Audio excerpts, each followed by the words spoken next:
Hello YouTubers, welcome to another DIYDan video. Today we're going to be talking about brake rotors, specifically cheap brake rotors.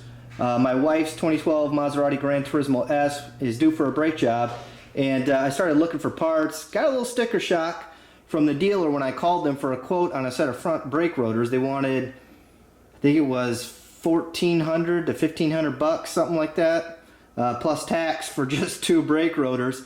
So I found these guys on Amazon. These are from a company called Top Euro. They look identical to the factory ones. As you can see, I've already removed one of her brake rotors. So the one on the right here is a OEM Maserati brake rotor. The one to the left is a aftermarket brake rotor. Now I got two of these for under $800 shipped to my door right on Amazon. And I'll put a link in the description on where you guys can get these at. So I'm going to be the guinea pig for these. We all know that sometimes buying cheap aftermarket brake rotors is hit or miss, but you usually find out pretty quickly whether these aftermarket brake rotors are going to be crappy or not. Usually by 100 or 150 miles, a couple of hard stops. If they're crappy brake rotors, I mean, they'll warp right away and you'll get a shimmy right in the steering wheel every time you brake. So today I'm going to get these installed. I'm going to give you my thoughts on them. And then also I'm going to be the guinea pig. I'm going to let you guys know whether if this was worth it or not. So let's go in and get them installed and I'll report back.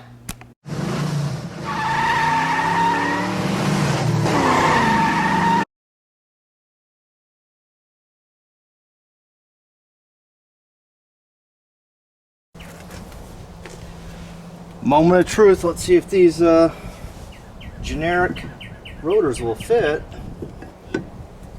The two biggest problems with cheap automotive parts is fitment and quality. You buy a cheaper price part thinking it will be just as good as the original, but in some cases that isn't always true. Just to be clear, I purchased these brake rotors with my own money. Top Euro didn't send me these brake rotors for free to review, so I'll give you an honest review on them, regardless if they are good or bad. I purchased these brake rotors back in November of 2020, and this video probably won't be live until April or May of 2021. The reason for this is I want to put at least 500 miles on the new rotor so I can give you guys an accurate opinion of them. So you're probably thinking, who is Top Euro? Yeah, I was thinking the same thing, but after digging a little deeper, I found all their brake parts meet Ece R90 regulation. What does that mean? A brake part that is Ece R90 guarantees it will have the same performance as the OE brake component. In North America, there is no government regulation that reiterates brake parts to be certified to meet OE specifications prior to being sold. However, Europe has strict quality standards. Ece R90 is for European vehicles. This ensures testing the brakes to meet those standards. The regulation measures brake pads and linings for cold performance, speed, sensitivity, friction behavior, compressibility, shear, and hardness. Ece R90 is required for all replacement brake discs and linings sold throughout the European Union. Basically, if the aftermarket parts you buy have an Ece R90 certification, then they should be just as good as the ones from the original equipment manufacturer. So how did they fit? I had no problems with fitting these brake rotors on our 2012 Granturismo S. Everything bolted together just as easy as if I was installing factory OEM brake rotors. The only difference is I had $600 more in my pocket by buying these brake rotors over the OEM ones. Here are my initial thoughts on the brake rotors after installing them. First, Top Euro paints the complete rotor, which means braking performance will feel a bit weird until the paint has been removed from the brake pad mating surface.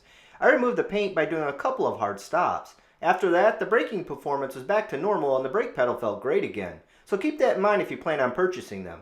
Second, these brake rotors are almost half the money of the OEM brake rotors, which means more money in my pocket that I can use later for other maintenance items or upgrades. At the time of this video, we have logged a little over 500 miles on these brake rotors, and they have been great so far. The brakes are quiet, they bite good, have no signs of warping, and the new ceramic pads I chose are helping to keep my wheels much cleaner. For the money, I don't think there is a better aftermarket rotor out there that matches the same quality and performance as these from Top Euro.